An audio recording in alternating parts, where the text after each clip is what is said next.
the pause. So we are recording right now. Okay. And I'm going to share my screen so that we can see the slides.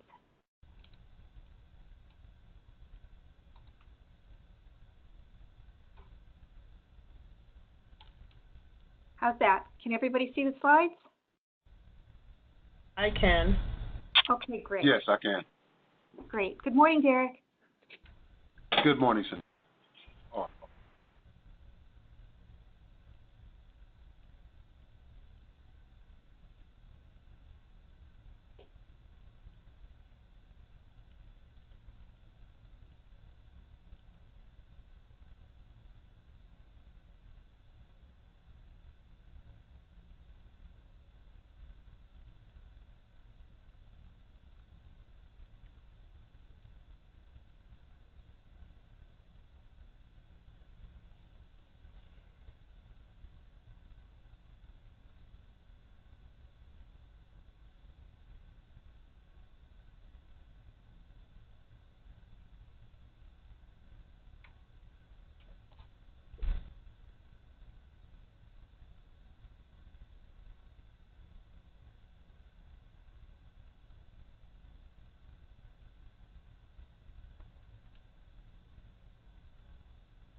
Hello.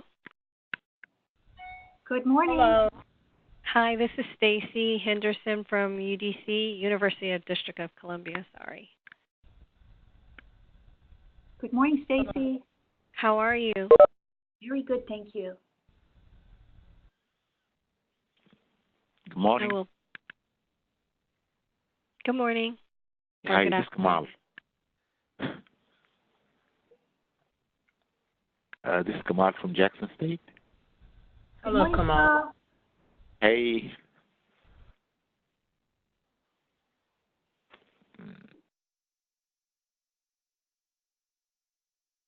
We're going to start in a few minutes.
Okay, Kemi, it's 10 o'clock here. I think it's 1 o'clock where you are.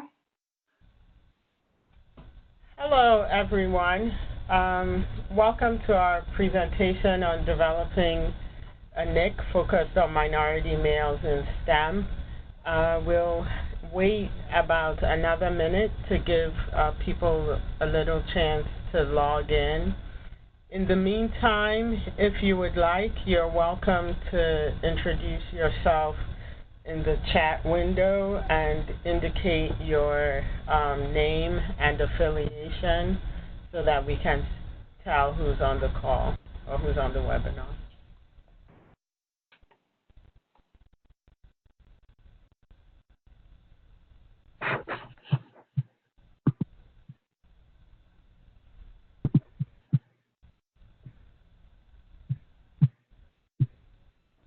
And if we can have people mute their microphones so that we help with the sound quality during the webinar.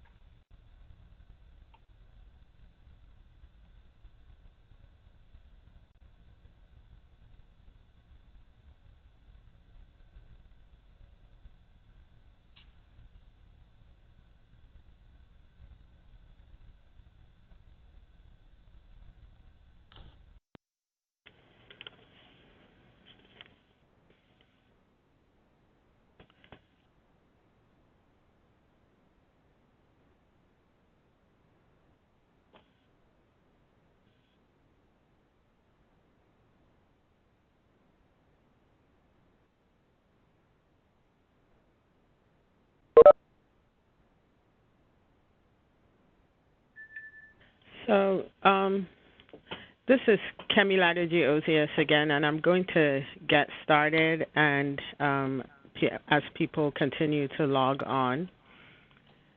Next slide, please, Cindy. So the presenters for today are myself, Kemi Latiji-Ozias. I am the PI for the ESEM project, the Early STEM Engagement for Minority Males. I'll be joined today by Tim Podkul and Cindy Zeiker, both of whom are at SRI. And we'll, on the next slide, please, Cindy. Our plan is to provide an overview of the ESEM project and our partners.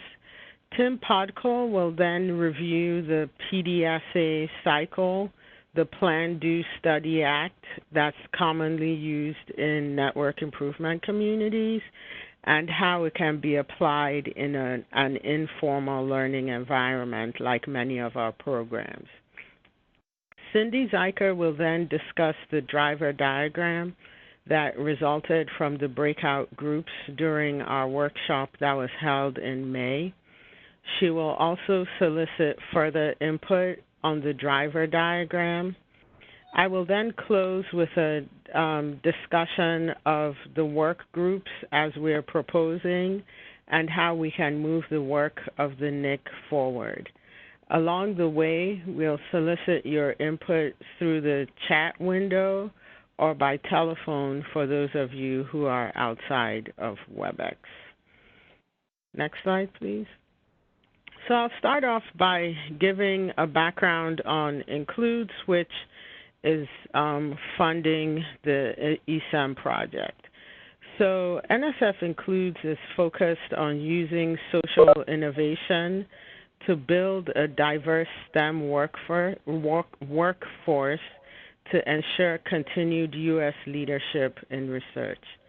This effort involves the use of design and development launch pilots, which can scale to form alliances that will be supported by coordination hubs. The initial round of funding for launch pilots was in 2016, and the ESEM project was one of the 40 projects that were selected. About 27 additional launch pilots were selected in 2017. There are several solicitations that are currently open for submission in relationship to INCLUDES, and there are additional solicitations anticipated in the coming months. Next slide, please. The ESEM project is a partnership that includes historically Black colleges and universities, Hispanic serving institutions, funders, business partners, experts, and researchers. Together, we're building a network improvement community to address STEM achievement in minority males.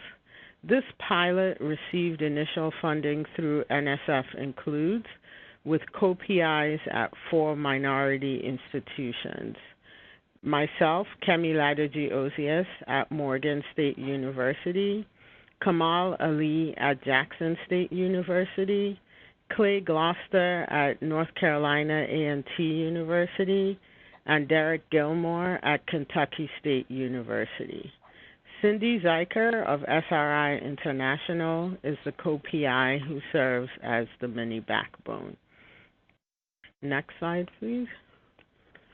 This project is an offshoot of the efforts of the Verizon Foundation to address underrepresentation in STEM fields, particularly in engineering and in computing. As illustrated on this graph, when compared to their percentage in the general population, all genders, well, females and all ethnicities are underrepresented in engineering besides white and Asian males. Next slide. So this slide gives you an idea of who is involved in the Verizon Innovative Learning Program for minority males.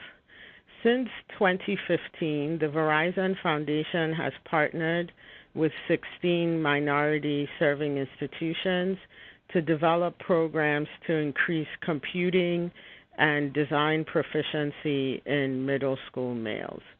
They provide funding for summer programs and academic year enrichment on Saturdays and after school. Participants are exposed to 3D design, mobile app development, and robotics, and are supported by ethnically matched mentors. Over 1,400 middle school students participated in this program during the summer of 2017. Next slide, please. During the first year of the ESEM project, our focus was to collect input from potential NIC members and to share best practices. We hosted 2 webinars on mentoring and emerging technology. We also hosted a workshop in May 2017 that featured over 50 attendees. Workshop topics ranged from NICs as a model to integrate research into practice, and we collected inputs for our driver diagram. The AACTE blog post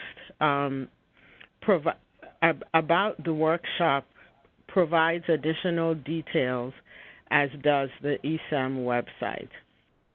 Over the next few months, we'll focus on building the NIC and providing resources to support informal learning environments. In the long term, we hope to create an online community that promotes collaboration around those invested in minority male STEM achievement. Next slide, please. So, as a project, one of our goals is to create a NIC, and that's the focus of this webinar. And so for those of you who are not familiar with networked improvement communities, they combine the best of improvement science and network communities with a goal to innovate together and learn together. And so the efforts tend to be focused on rapid improvement cycles, with the understanding that this improvement is going on in the context of fairly complex organizations. Next slide. NICs are focused around a single problem through the use of measurements and analytics for improvement. So there's this strong dose of improvement science. There's also a research component. And then there's also the wrapper of having an organizing community or an organizing hub so that the network would be successful. And so one of the examples around which we modeled our NIC is the Furthering Girls Math Identity NIC, and they were one of the participants in our workshop. At this point, I will turn things over to Tim Podkol, who will discuss an improvement technique, the Plan, Do, Start, Study, Act cycle, which is one of the core of implementing a NIC. Tim? Great, thank you very much, Kimmy. I would like to just start by emphasizing, you can go to the next slide, Cindy, thanks, that a networked improvement community, as Kemi had mentioned, is about improvement and it's about learning. But it's about structured learning. And I really want to take this opportunity to talk about Plan, Do, Study, Act models, PDSAs as we'll call them, as really being at the core of learning, right? So we're all trying to create improvements, and improvements are always the goal. And sometimes we get too caught up on thinking about whether or not an intervention worked and whether it was an improvement, but we don't think about why it worked. We don't think about perhaps under what circumstances it's working. And so the Plan, Do, Study, Act is really a structure that allows us to make sure that we're being conscious of the learning process so that we can keep iterating to get better and keeps us from blindly trying interventions without any sort of basis. So this graphic here that's adapted from a book by Tony Breik, Luis Gomez, and Alicia Grana at the Carnegie Foundation really gives you a graphical overview, and I'm going to speak through these four major components in the outer ring: Plan, Do, Study, and Act. And these are all part and parcel of what everyone that's part of the network improvement community will participate in. Next slide, please. So what is a PDSA? It is really a four-step model for designing and testing change in a system. It comes out of Deming's work. He did a lot with industry. If people are familiar with things like Six Sigma, this is another variation of some of the principles that are espoused in Six Sigma.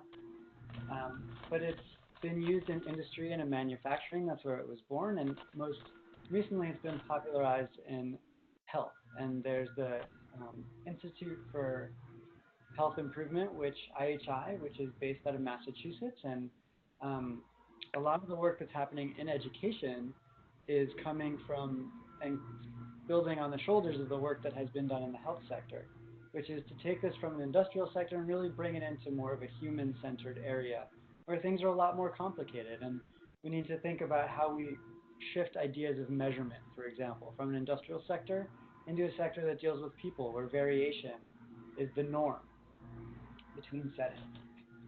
PDSA cycles are a way to see if the change is actually an improvement. If we go in with an intervention, we'll be able to see that we are disrupting a system. You will always disrupt a system, but how can we see that it's actually the disruption is an improvement? And how do we know from disruption to disruption that we're improving? So PDSAs are a systematic way, and they're a systematic way of collaborative inquiry through an iterative process, which is all driven by data. Next slide, please. And there's three major questions that we take into consideration when thinking about designing PDSA cycles. The first is, what is it that we're trying to accomplish? Now, this is something that should be derived from an aim statement that's done during the Networks Improvement Community Chartering process. So when you're bringing a networked improvement community together, one of the very first things you need to identify is what is the common goal at which all of these different individuals and organizations coming together are trying to do. So keeping your aim statement in mind is extremely important. The next thing you want to do is make sure that the change that you're going to implement to try to accomplish this achievement is actually something that will be an improvement and can be defined as an improvement. And I'll get into more of that in a couple slides coming up. And then finally, you want to ask yourself, how will we know that a change is an improvement? And this is where we have to take into consideration the issues of measurement and metrics that everybody across your whole network will be collecting. All right, next slide. So creating the focused aim statement. This is, again, something that's going to be accomplished overall by the whole NIC. And there's 4 major things you want to keep in mind. What is it that you're trying to accomplish? What's the purpose of this improvement? When do you want to do this by? Your aim needs to be bound by time. It's important for everybody in their own locations to understand that you're trying to achieve a desirable outcome by a certain time period. This also facilitates your planning of different cycles and how long each cycle will be, so that everybody can be collecting data in the same time. Next, you want to know what's the quantity to be measured in the change. Is it a percentage drop? Is it a percentage increase? Is it raw numbers? These are all things you need to define when you're trying to develop your aim statement. And lastly, who is this an improvement for? Is it an improvement for youth participating in a program? Is it an improvement for an HBCU as an institution? Is it an improvement for policymakers? Or is it an improvement for a larger system? So you really want to make sure that when you're developing an aim statement that you're taking these 4 key questions into account. Next slide. One of the most important things in running successful PDSAs is involving everybody that needs to be engaged. PDSAs are reliant upon diverse groups of people coming together and implementing the change across different contexts and situations. It's the variation in those situations that allow us to see if an improvement is actually an improvement for the system or if it's just an improvement for a specific group of people. So it's important to take into consideration once you've developed your aim statement, everybody that are stakeholders in this process and how will they either be affected by or involved in the change in the PDSA cycles. Are they people who will have a change done to them? Are they people who will be responsible for implementing the change? Are they champions of the change? Are they people who will be collecting measurement of the change? You really need to systematically identify all of those people across the system. Next slide. Once you've identified who's going to be involved in the change, you need to go back to that question of, well, how do we know that we're making change? And there's 2 levels here. And for those of you that are familiar with logic models, you'll see the term outcome measures. This is very similar to the measurable time-bound outcome that you've established through your aim statement. This is the end of the line indicator. So through all these different interventions and all these different changes, this is the needle you're really trying to move at the end. So that's your outcome measure. And then there's another set of measures called the practical measures that are to be collected for each cycle of the Plan, Do, Study, Act. So every time, whether it be every week, every 2 weeks, every month, every 6 months, whatever your defined cycle period is, these are the measures that you'll be collecting. These are low burden measures that are easy to collect. They make sense given the time frame and the change that you're implementing. And these are to be collected by everybody in the NIC that's part of the PDSA cycle. Next slide. Now within these measures, there are also 3 different types of measures that you want to be attuned to. There are process measures. These are measures that demonstrate the steps in the system are on track and proceeding as planned. So is everybody collecting data at the cycle, at the defined cycle period? That would be a process measure. Is there a large percentage of sites that are not contributing data? That is a very important measure to understand the fidelity with which change is being implemented, and how much currency you have at the end to say this works across various settings. Then there's the outcome measures that can demonstrate the improvement resulted in a change. We already spoke about that one. And the last one is a measure that people don't often take into account, but is important to consider, and this is what we call balancing measures. And balancing measures really demonstrate that unintended consequences did not occur due to the change.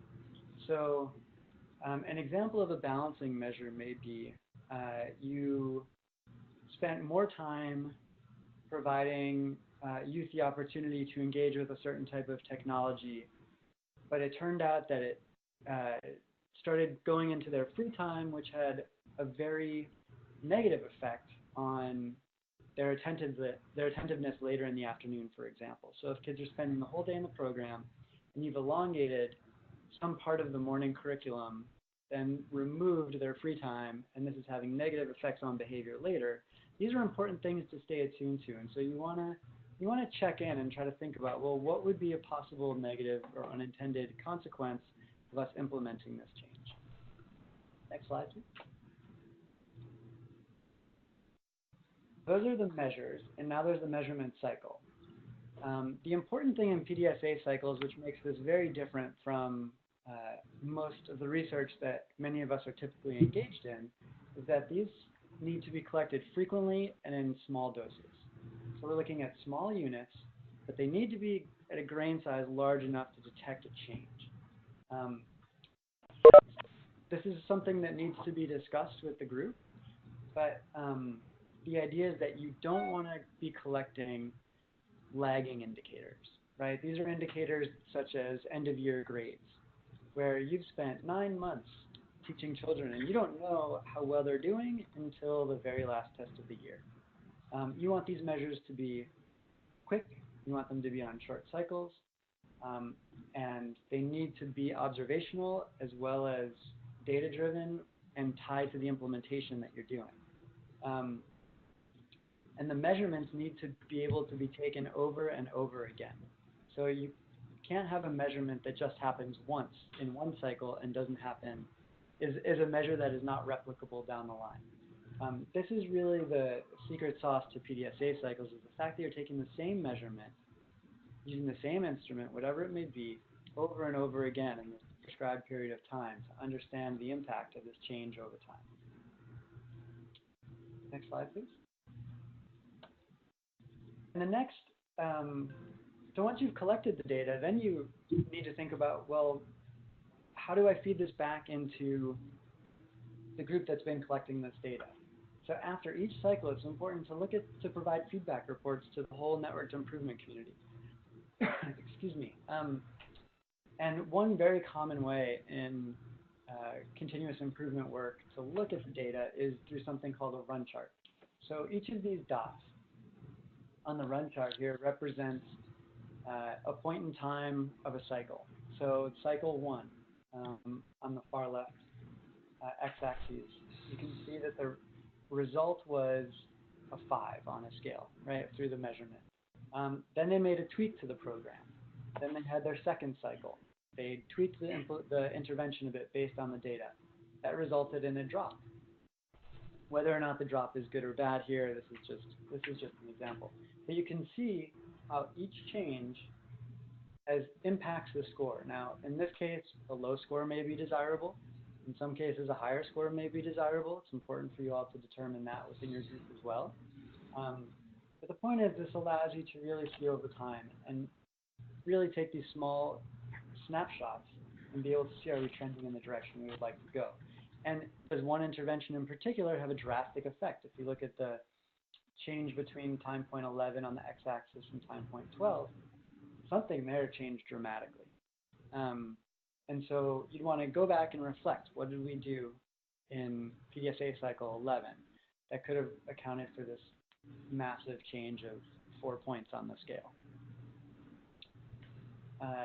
Next slide, please.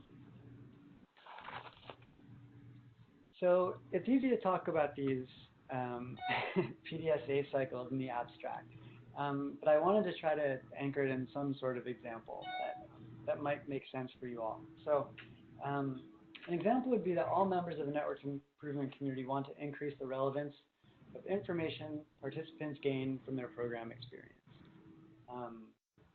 So how would you go about enacting that in a PDSA cycle? Well, you've just defined the change that you want in that first bullet. Then the members need to decide upon the intervention they want to introduce. And so this is one sample intervention. The kids will write down one way they will use what they learned today and one way to apply it in the week to come. It's very low stakes intervention. You're not asking for extra money from a funder. You're not diametrically changing the composition of your program or what you're trying to teach. And that's the other thing about the PDSA cycles, is that you want these to be really small changes. You don't want to rearrange the constellation of your program just for one intervention to see if it works. So you have this small change by getting 90 seconds of kids to write this down and reflect. And then you have to devise a way to measure this. What's the impact of this? So in this example, perhaps we could create entrance tickets that kids will then fill out before they start the next week's programming, if it's a weekly program. So they would come, before they sit down and engage in that week's program, they could report out on a sheet of paper or using sticky dots or a Likert scale, however it makes sense, whether or not they will draw upon and use the information they learned last week. That seems really simple. It seems very unscientific, but you'd be surprised that when you have large numbers of this data and do this over time, it has a very clear impact on helping you come up with actionable changes. On the next slide. The entrance ticket was an example of an extremely low-tech tool. And here's just two examples that of things I've used in the past when I've been conducting PDSA cycles with groups. One is talkback boards. I know you can't really read the text in the slide here, but I can read it to you, and it's just a large poster board sticky note that was put up on the wall next to the door as students were leaving, and they gave them a prompt. It says, I came to the studio today because, and then the options are, someone suggested that I come here to hang out with friends, to use equipment to work on my own project, to get help on a project, to work with others in a group project, and then an other category. And so students were given a sticky dot, and they got to decide, well, what was it? This was a PDSA cycle associated with recruitment efforts of a public library, trying to understand, we're trying to increase the attendance in our programs and bring in a wider audience. What is it, the things that why is it people are here, and is our marketing working? And then on the other side of the slide here, we have entrance or exit. This is an example from a classroom setting, but you can get the gist, where it's very simple. Something really easy, takes about 30 seconds for students to complete, but you have that data, it's archived, and you can always refer back to it, and you can use that every cycle over and over and over again and see the change over time. And at this, they've done this, they actually included the student name, so you can see that student's own change over time as well. And then finally, I just want to leave you with a template for getting you through the process of thinking about a plan, do, study, act, and giving you some prompts. So here, this is a little sheet that Carnegie Foundation developed, and we've got a prompt to help you figure out what's your overall aim, what's the change that you're testing, what needs to be set up to test this change, how do you think this will happen, and then who's doing the change. So we have responsibilities, what happened when you did it, how are you reflecting about what happened with the data that you're seeing, and now what modifications will you do for the next round of the next PDSA cycle. So this is taken from a resource that's on Carnegie's website, and if you like this resource, I would suggest you look at the Carnegie Foundation's website. It's posted there. And then there's just a couple resources on the next slide, just to get you going. But there's a lot of information out there about PDSA cycles. So with that, I will turn it over to my colleague Cindy. Thank you so much, Tim. And I'm sure we may have questions about the presentation at the end.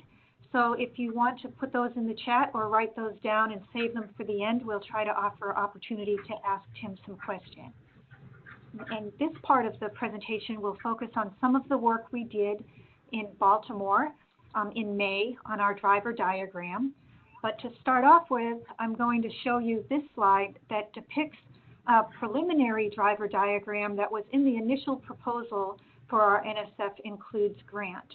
And we did model this after the Future Girls Math Identity NIC in formulating an aim statement, which is to improve STEM outcomes for middle school minority male students. This aim statement is aligned with what the Verizon Innovative Learning Minority Male Program is about, and it was applicable to all of our locations. So we had a preliminary aim statement and 3 major drivers that we thought could be relevant to this aim. They include educator awareness of practices that support minority male success in STEM education and careers, mentorship that promotes growth mindset, personal development, and task-oriented self-efficacy among middle school minority males, and understanding of attitudes and beliefs that empower minority male students to be successful in STEM education. And in our very beginning stages of thinking about this project, the actions we thought might work in impacting this aim statement were to share best practices among STEM educators, provide professional development for mentors and educators, use educators and research collaborations to grow our knowledge base, and engage in community engagement STEM activities, such as this webinar today. When we got to Baltimore and our campuses were present, community members were present, our funder was present, we had quite an array of partners that participated in our workshop. We broke into 2 groups and talked about how we could delineate a little more information about the primary drivers in our driver diagram and include secondary drivers as well. And as Tim just mentioned, we really wanted to talk about change ideas on a more specific basis, as is part of the Plan, Do, Study, Act cycle. What did we want to change and how did we want to go about changing it?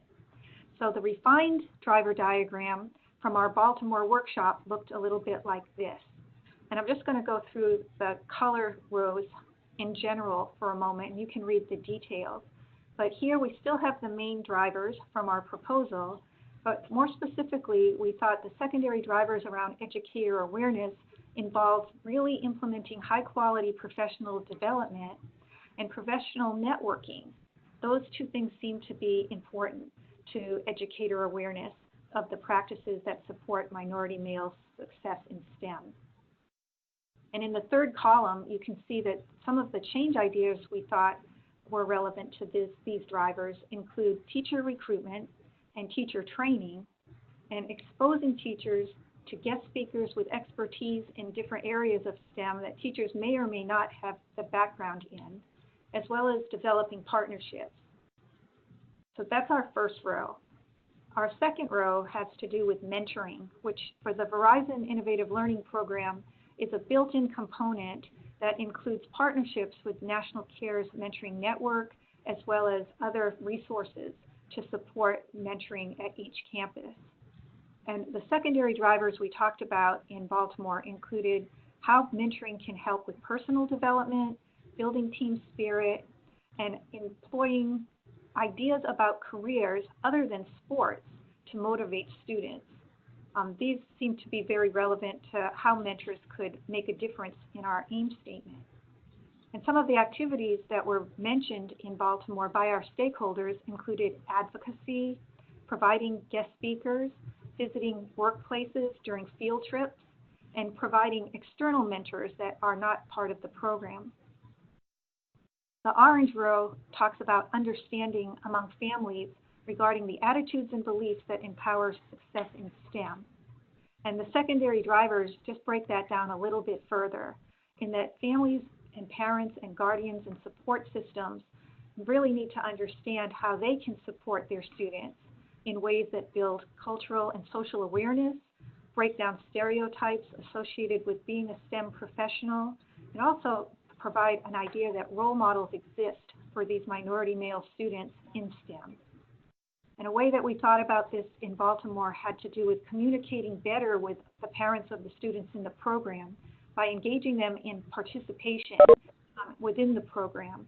And one way was to conduct parent orientation. Some campuses are already doing that, and even including bilingual services during parent orientations so that communication can be accelerated. And also using social media, websites, and newsletters to build parental awareness in STEM. Another big idea for the primary drivers that was added in Baltimore was about retention in school. And this was related in the secondary driver column to student resilience, peer relationships and bonding, and belief in ability to succeed in STEM. So with that, our colleagues and stakeholders in Baltimore said that one very important need that had to come into our program, even at a higher level than it already is access to STEM equipment, access to hands-on learning, and having educators provide positive messages to build students' resilience and motivation. And then finally, the orange row at the bottom talks about comprehension of STEM content, which is really relevant to their students' schoolwork as well as their programming in the ESEM project. One of the drivers we discussed in Baltimore had to do with mathematics preparation and reading comprehension of science and engineering content specifically, and knowledge of contributions of minorities in STEM, and how these minorities in STEM have made a difference. So some of our change ideas in the bottom quadrant of this third column include creating remedial math courses and tutoring, STEM school-wide programming that we can partner with as a bill program, engaging in science fairs that are even regional and local to the campuses, accessing hands-on learning activities, and using technology, advanced technology, including drones and other devices, and increasing self-efficacy in STEM. So as I was reading those through for you, I noticed, and I know our team noticed, that some of these ideas are not correctly listed in the right order, or they could be combined in another place and have more relevance. So on this next slide, we did a little reorganization since our Baltimore workshop and identified a few areas that we wanted to collapse or integrate into different categories, and came up with this particular slide that shows a little bit of a different view of our primary, secondary drivers and change concepts. And this is where we are at this point, where we want to refine this version of our driver diagram and add a third column regarding action steps and the ways that we can actually implement the PDSA cycle that Tim just mentioned. So this is where we'd love your involvement and engage you in this webinar.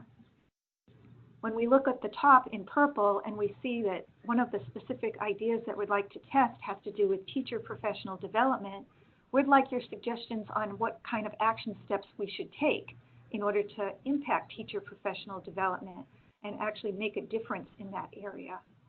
And your ideas about positive messages that teachers could provide and how we can expose teachers to experts and researchers, as well as engage them in our ESEM NIC.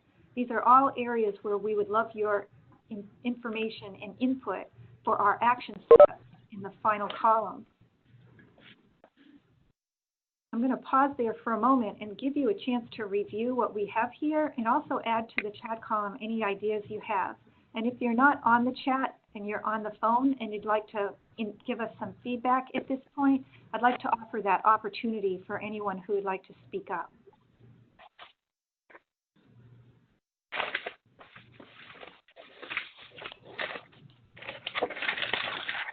I hope we have a few brave souls out there.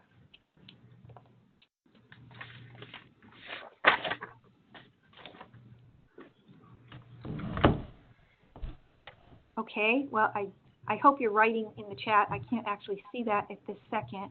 Kemi, can you see the chat? Yes, we don't have any comments yet. Okay, well, I'll offer an example for the purple boxes. So some examples of the actions that we can take in regard to teacher professional development include webinars such as the one we're having today, face-to-face workshops, other convenings with research experts that provide evidence on how we can impact minority males and their success in STEM, and other events that are external to our project where we can collaborate with other includes grantees or other STEM organizations. So those are a few examples of action steps that we can take this year between January of 2018 and September of 2018 that could make a difference. Cindy, I don't know if you mentioned and what one of the action steps maybe as well as development of the repository of best practices in support of minority male or early STEM engagement programs for minority males. Is that something, or would that be one of the action steps that the group would be undertaking in the next year? That would be a great suggestion. Thank you, Derek. I think yes, we can, and we have started that, but it's not in our driver diagram yet. Any other suggestions?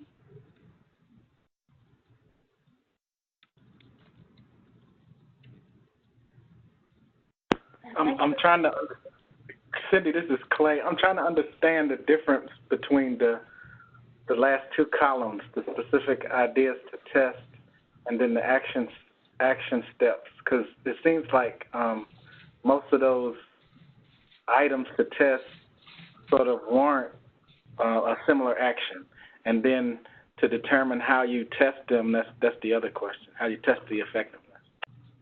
Well, that's where we need your insight, because the ideas that came from the Baltimore workshop were general, but now that we've had some introduction to the PSDA cycle, then we really need to talk about how we can test them and implement these ideas and take action. So, for example, I'll just use Derek's example. If we want to develop a STEM lesson plan repository on our website and see if it works, we'll have to put some lessons up there, see who uses them, get feedback on whether that worked in the classroom or not, and then refine our repository selections so that the lessons we put up there do hold promise and are not irrelevant lessons that don't make a difference. That's one example of what we need to do to take action on the repository idea. And Tim, if you would like to chime in here on any suggestions for how we can make the action steps more testable and more relevant to your presentation, that would be a great help. Sure. I mean, so just looking at the yellow section at the bottom. So exposure to culturally responsive school-wide STEM programming. That is something that you could potentially do in a setting, but you'd need to put some really small, like, cause that could be a really big blown out thing. So what you want to do is try to cut that back. And is there some culturally responsive STEM programming that the team could develop, whether it's, perhaps the 3-series engagement, or some type of curriculum or materials that are given in a small dose, a little at a time. Something you don't spend a lot of time on creating, but maybe each team member is tasked with coming up with a prompt or an idea that could engage kids in that, in culturally responsive STEM programming. And then everybody implements that in lockstep together. So it's about taking what's in this column under specific ideas to test, and taking something like advocacy and saying, okay, you know what, this week, everybody's going to talk to the superintendent at the schools where the kids in our program come from. And then everybody does that. So, think through what's a really small, low stakes cost-effective intervention, and that could be a really good example of an action step. Does that help? That's great.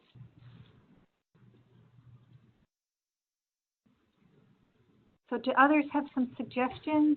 I know some of our campuses do quite a bit with communicating with parents, and others maybe aren't as advanced in this area. So I'm wondering if anyone wants to offer one of their best practices that they use with communicating with parents and how that might become a testable action step.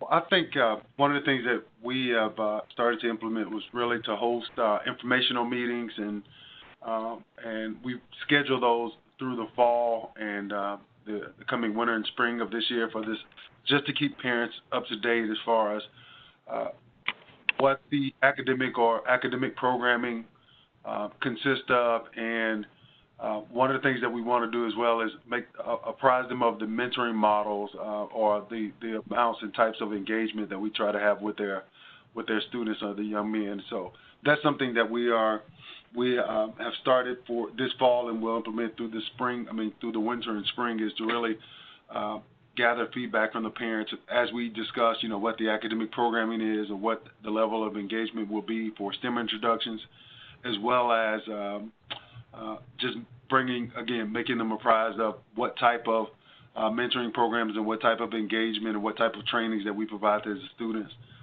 to get some feedback from them and see if there are other, I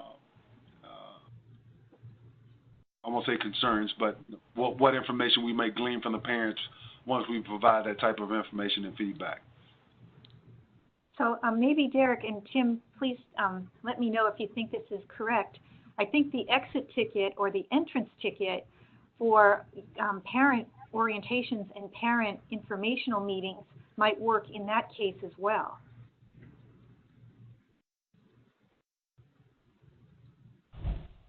Yeah, I think that. Yes, ma'am, I would agree. Yes, yeah, and I just want to echo what Derek said. I think that works really well. And then what might be nice is to, the nice thing about some of this data is that you can actually reflect it back to people as well, because you ask them if they've been experiencing some sort of improvement, or they see some sort of change, or they feel more engaged, and then have them know that they're part of something that's trying to improve as well. So they don't, it doesn't always have to be some covert, secret data collection operation. Sometimes it's better if it is, but sometimes it's really nice to be able to engage the stakeholders themselves and let them know. We want to make sure that we're engaging you in a way that you feel like we're hearing what you're saying, we're improving your student's experience based on the information and the things that you see that we don't. And so getting their buy-in as well. Sometimes not just collecting the data, but also telling them why you're doing an exit ticket might be really important as well. I appreciate that, Tim. And I think the exit ticket or entrance ticket works when we provide training to teachers. It works when we provide training to mentors. And for parents, when we have information gathering events, we can always get insights on how to improve our communication by asking, what did you learn and what do you still need to know to feel comfortable? That way, for the newsletters or the websites that we have for information about our programs, we can update the information requested by parents because we have their insights directly. So that tool of using some kind of a feedback tool, such as the entrance ticket or exit ticket, can be very versatile, I think, for some of the change concepts that we listed here. I have about 2 more minutes before I wrap this section of our presentation up, but I'd really like to hear any further ideas that you have about these change ideas and what action steps we could take. So does anyone else want to join in? Michelle, do you want to mention what you're writing? Or Frank? I don't.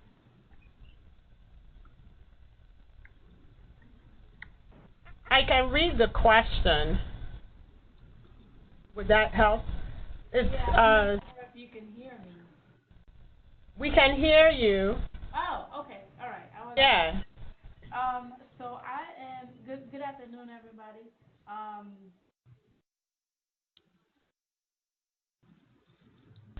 Good afternoon.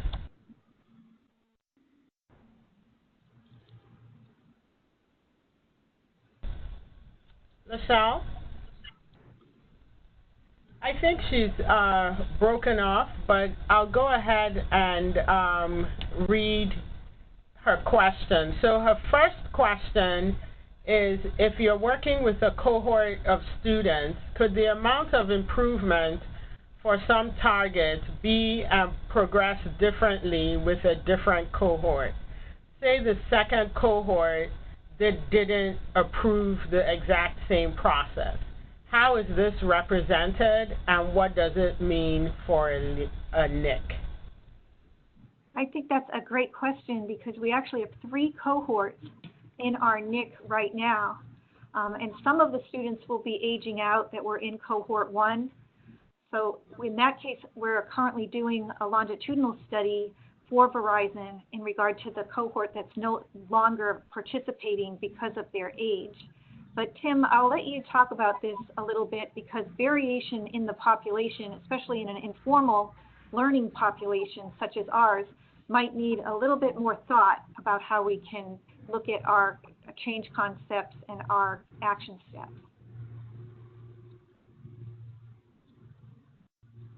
Yes, I think so. I think that's a great question, and it does get to that issue of variation.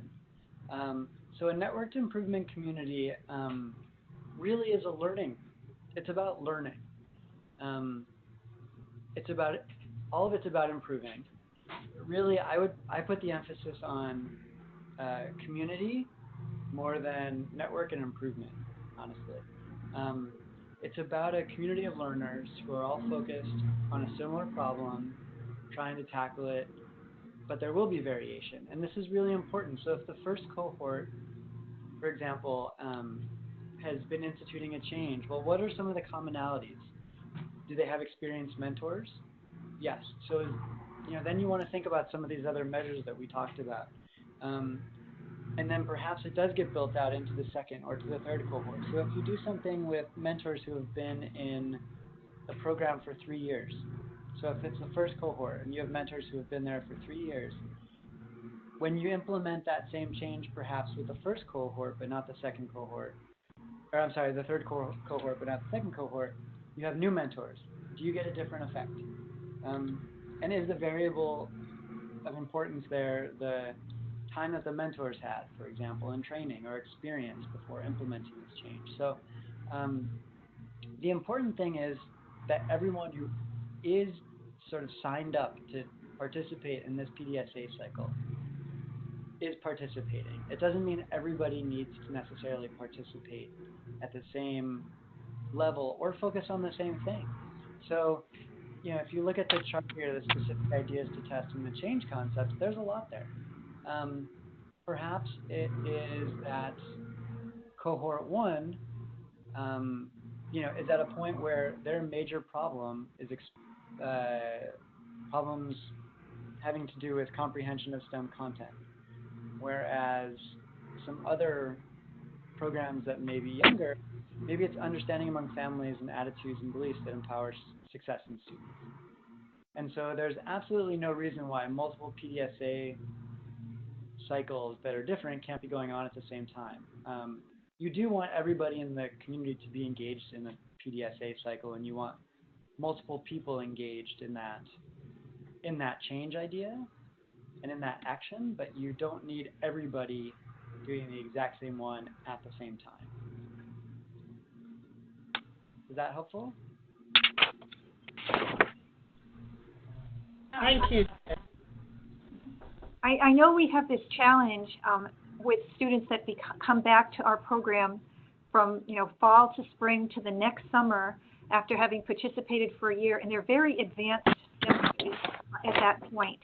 And so designing our programming under the STEM content and comprehension of STEM content, designing our STEM program to be advanced enough for those who are veterans and have quite a bit of alumni status with our program as compared to new students requires the task of teachers differentiating instruction. And that is a real challenge, I think, in some of our programs. So I think we should talk more about that in our next section about how we can maybe target through work groups some of these challenges that are depicted here and some of the changes that we would like to make and how we can make them best through working together. So with that, I'm going to turn it over to Dr. Ladaji Ozias so that she can talk a little bit more about our NIC structure and how we want to take our next step with our NIC.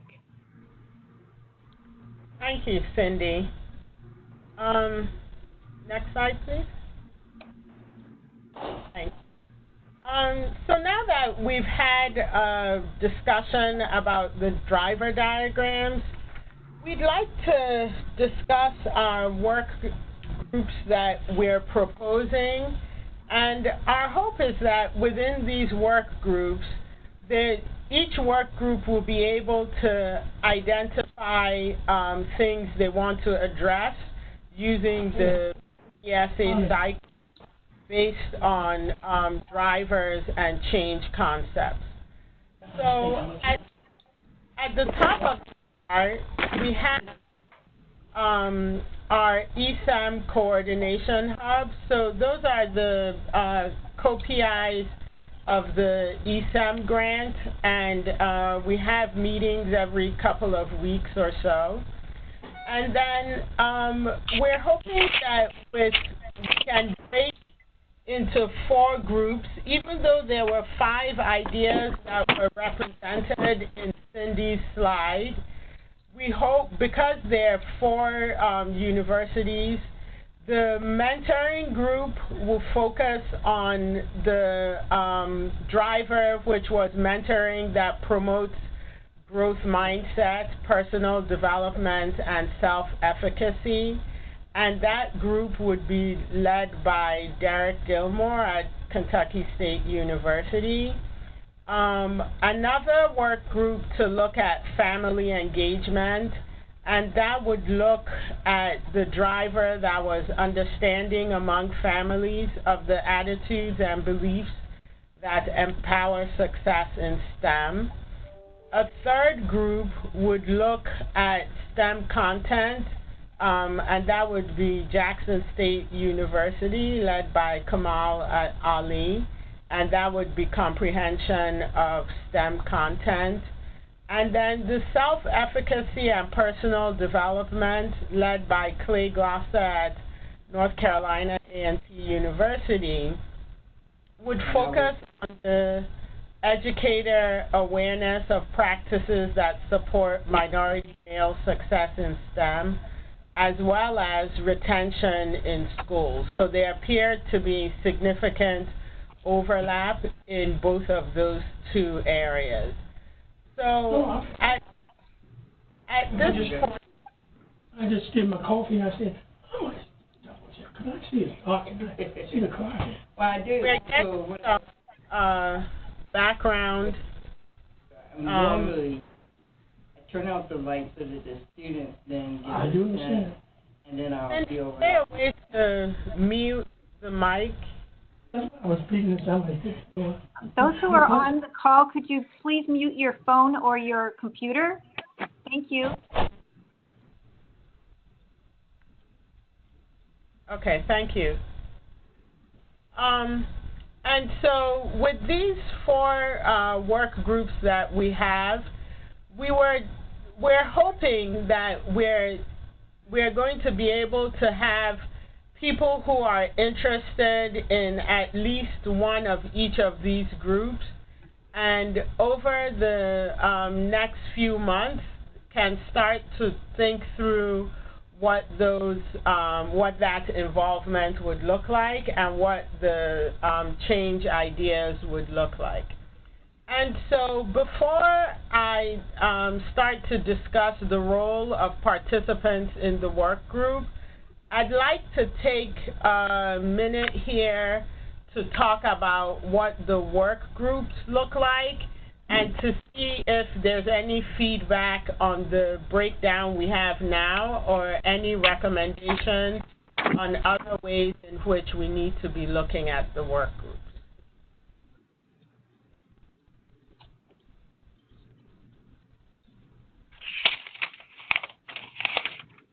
This is Cindy. I think there's one piece here that is part of the ESEM Coordination Hub, and that is support for common metrics across these work groups. So part of the core group's role is to support each of the work groups in ways such as providing a data collection technique or a data collection support if there is one needed, or if there's a need for communication between the work groups or within a work group. That top box with our coordination hub includes supporting each work group in some way. So I just wanted to clarify that, because as you get working individually in work groups, there still will be a need for support from the hub, and we will be able to provide that support.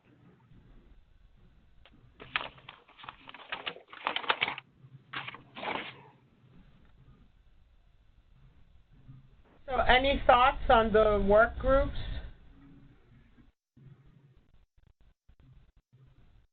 Okay, next slide, please. So in terms of putting the work groups together, we have set a date.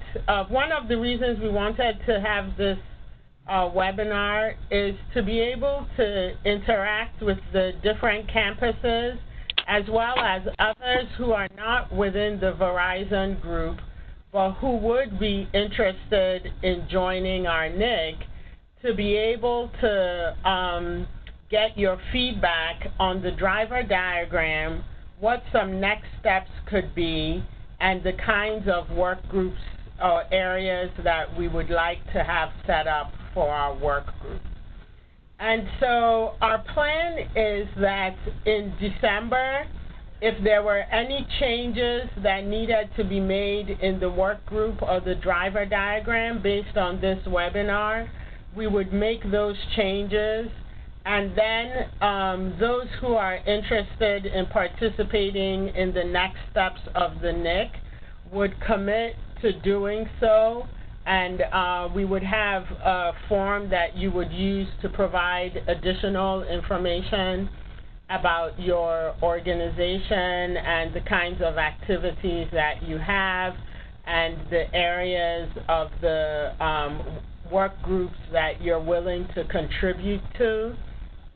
And we'd use that to be able to select those who would be able to participate in the NIC.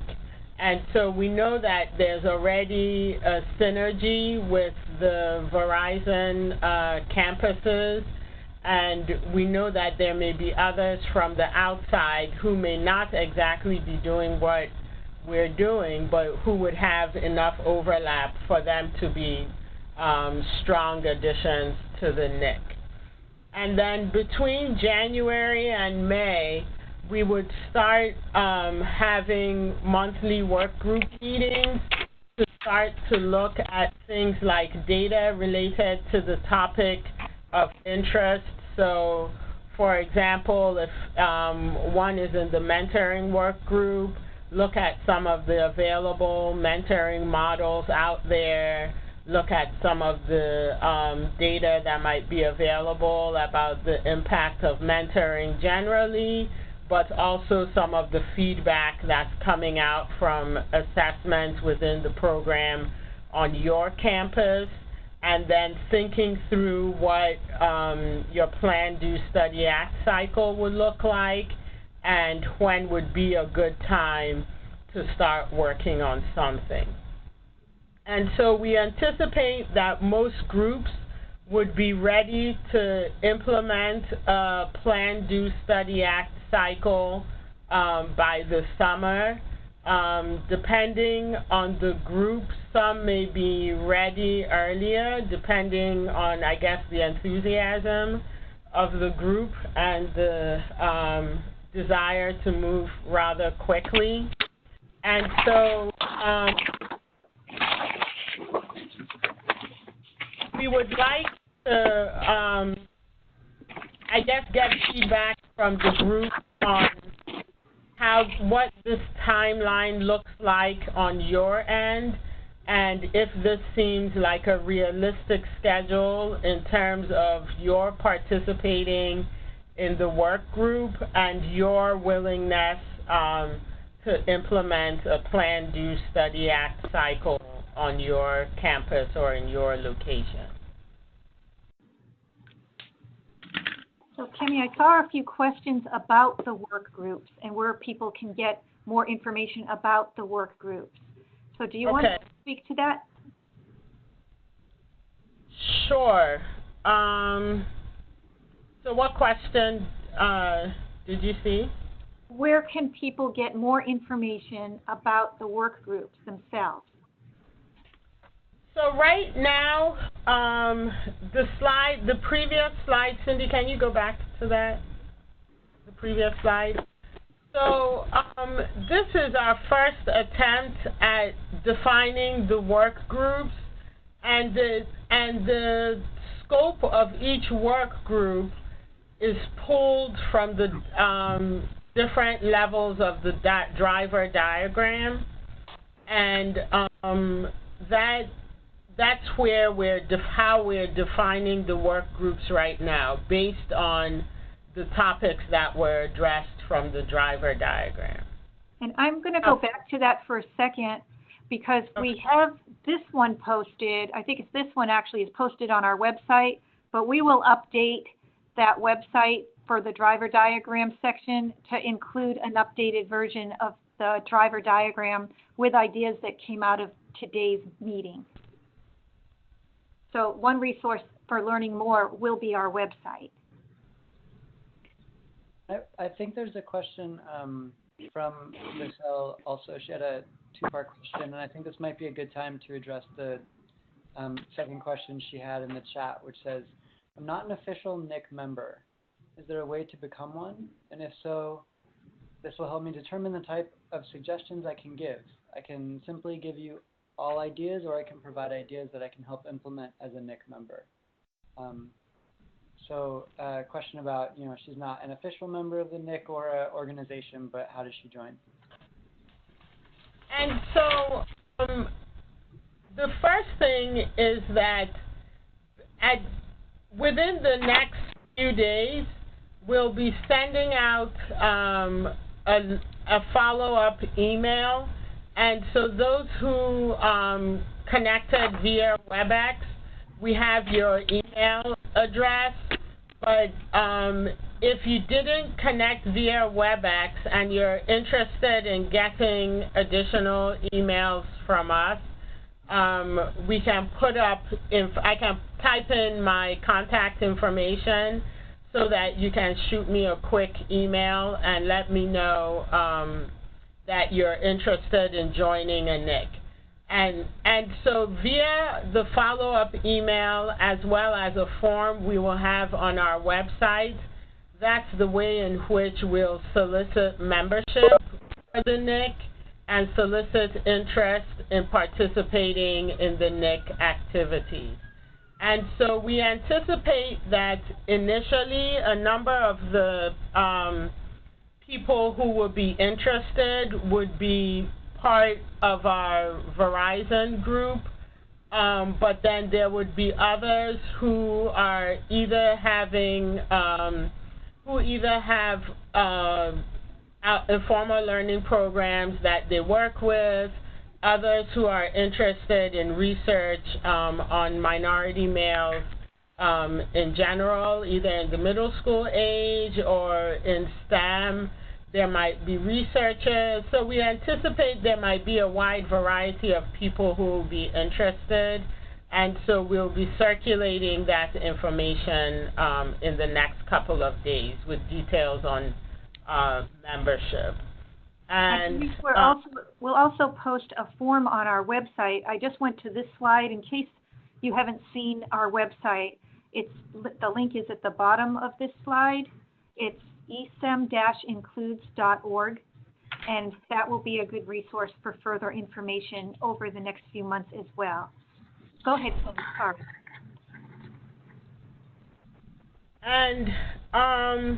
And I think that in terms of ideas for this webinar, right now our primary focus is on things that would be of benefit to this particular NIC. And so if you have ideas or things to share that are related to this NIC, it would be particularly helpful. And I know those questions were posted during Cindy's slides, but if you still have feedback either on the driver diagram or on the work groups, we'll be happy to answer them. Another question that came up was about the specific STEM topics that are covered. So right now, within the Verizon groups, we're primarily focused on computing and engineering, but I don't think the things we do are necessarily limited to those topic areas, but because this initial partnership is the core of what's driving the effort, a lot of the resources that we end up providing will come from computing or engineering.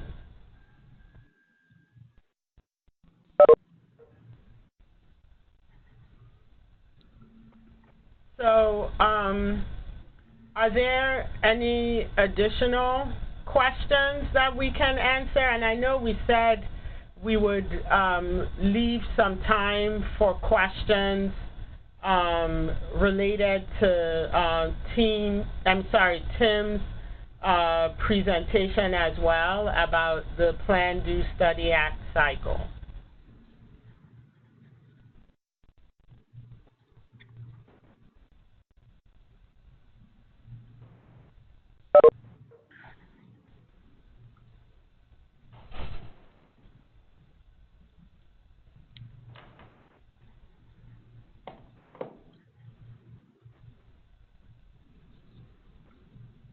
Any other input, Cindy or Tim? I think we would welcome any follow-up emails with questions you have later. If you think about some of these things that we presented today and you have further need of information, please feel free to reach out and email us. And any insights that you have about this webinar and how we can improve it, that is welcomed as well. And I'm showing Kimmy's last slide about our post-workshop survey link. Do you want to talk about that, Kimmy? Yes, so in coordination with our evaluators at AAAS, we have developed a post-workshop survey, and we would really encourage your participation in the survey. We'll be sending it out within the next 24 hours. So in addition to getting information about how to improve the webinar, we'll also be soliciting information specifically about the work groups and some of the other information that was presented in the webinar. And this will allow us to make sure we have selected the right breakdown of work group, and we're also being responsive to our potential NIC members as we set up the framework that we'll be using for the NIC.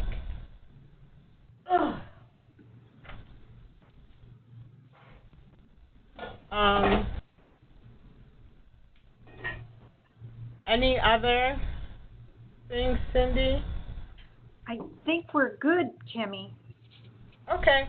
And so the last thing that we have up here is from the National Science Foundation indicating that they have supported our efforts to develop this NIC through the INCLUDES funding, and the opinions, findings, conclusions, and recommendations that we've provided in the webinar belong to each of the individual presenters and do not necessarily reflect the views of the National Science Foundation.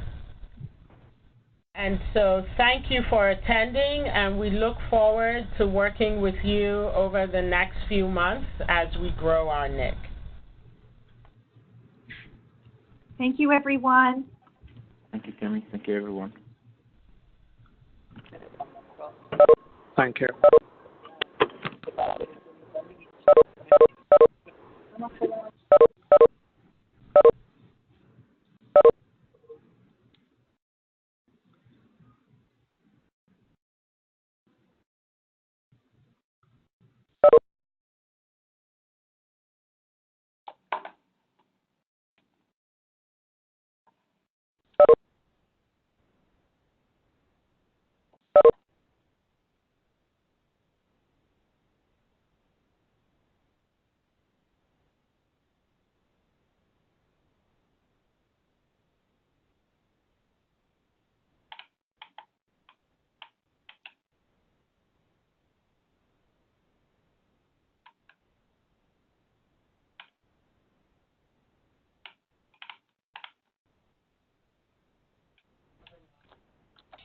So I just literally just opened my door and turned on my light. Yeah, because I told you when I was here, I thought I was gonna have to get Miss Jones to. Yeah, no, when I know I have like a webinar or a conference call, I just turn off the light. So that way people don't bother me and I get interrupted. This is what it's for.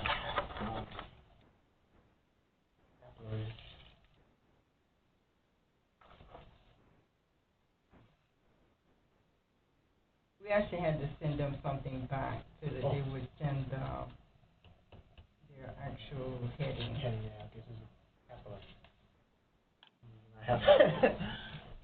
Where do you want me to sign? No. Next to my name? Yeah.